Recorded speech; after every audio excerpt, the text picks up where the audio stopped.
ನಾನು ಮಧ್ಯೆ ಬಿಟ್ಬಿಟ್ಟಿದ್ದೆ, drop out ಆಗಿಬಿಟ್ಟಿದ್ದೆ. ನಾನು 1 ವರ್ಷ ಡ್ರಾಪ್ ಔಟ್ ಆಗಿ ಮನೆಯಲ್ಲಿದ್ದೆ. ಎಮ್ಮೆ ಕುರಿ ಕಾಯ್ಕೊಂಡು ಮನೆಯಲ್ಲಿದ್ದೆ. ಒಬ್ಬ ರಾಜಪ್ಪ ಅಂತ ಮೇಷ್ಟ್ರು ನಮ್ಮೂರಿಗೆ ಹೆಡ್ ಮಾಸ್ಟ್ರಾಗಿ ಬಂದರು. ಅವರು ಮನೆಗೆ ಹೋಗಿ ನನ್ನನ್ನು ಗುರುತಿಸಿ ನಾನು ಯಾಕೆ ಶಾಲೆಗೆ ಹೋಗಿಲ್ಲ ಅಂತ ಕೇಳಿದ್ರು. ನಾನು ಪ್ರೈಮರಿ ಶಾಲೆನೇ ಓದಿಲ್ಲ, ನೇರವಾಗಿ ಮಾಧ್ಯಮ ಶಾಲೆಗೆ ಸೇರ್ಕೊಂಡೆ 5ನೇ ತರಗತಿಗೆ. ಅಲ್ಲಿವರೆಗೆ ನಾನು ವಿದ್ಯೆ ಕಲಿತಕ್ಕಂಥದ್ದನ್ನು ನಮಗೆ ವೀರಮಕ್ಕಳು ಕುಣಿತ ಕಲಿಸ್ತಾ ಇದ್ರು ಮೇಷ್ಟ್ರು, ಅವರು ಕಲಿಸ್ಕೊಟ್ಟಿದ್ರು. ಸೊ ಅದರಿಂದ ನಾನು ಕೂಡ ಭಾಳ ಕಷ್ಟದಲ್ಲಿ ಬಂದಿರತಕ್ಕಂಥದ್ದು. ಆದರೆ ವೀರಪ್ಪ ಮೊಯ್ಲಿಯವರಷ್ಟು ಕಷ್ಟಪಟ್ಟಿರಲಿಲ್ಲ ಅಂತಕ್ಕಂಥ ಮಾತುಗಳನ್ನು ಹೇಳಲಿಕ್ಕೆ ಭಾಳ ಸಂತೋಷ.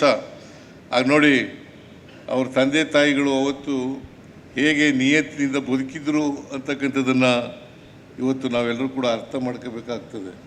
ಸುಮಾರು 40 ಎಕರೆ ಜಮೀನನ್ನು ಗುತ್ತಿಗೆ ಮಾಡ್ತಾಯಿದ್ರು. ಅದನ್ನು ಯಾರು ಜಮೀನ್ದಾರರಿದ್ದಾರೆ ಅವ್ರಿಗೆ ವಾಪಸ್ ಕೊಡೋದಿದೆಯಲ್ಲ, ಅದು ಭಾಳ ಕಷ್ಟದ ಕೆಲಸ. ನೋಡಿ ಎಂಥ ನಿಯತ್ತಿನಿಂದ ಮಾಡಿದ್ದಾರೆ. ಅಂಥವ್ರ ಮಗ ಇವತ್ತು ವಕೀಲಿ ವೃತ್ತಿ ಮಾಡಿ ಬಡವರು, ಬಡ ಗೇಣಿದಾರರು, ದಲಿತರು ಮತ್ತು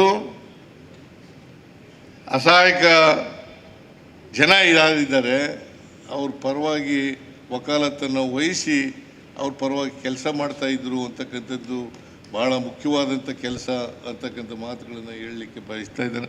ನಾನು ಕೇಳಿದೆ, ಎಷ್ಟು ವರ್ಷ ಲಾಯರ್ ಕೆಲಸ ಮಾಡಿದ್ರಿ ಅಂತ. 5-6 ವರ್ಷ ಲಾಯರ್ ಕೆಲಸ ಮಾಡಿದೆ. ಆ 5-6 ವರ್ಷವೂ ಕೂಡ ಉಚಿತವಾಗಿ ವಕಾಲತ್ತು ಆಗ್ತಾ ಇದೆ ಅಂತಕ್ಕಂಥ ಮಾತುಗಳನ್ನು ಹೇಳಿದ್ರು.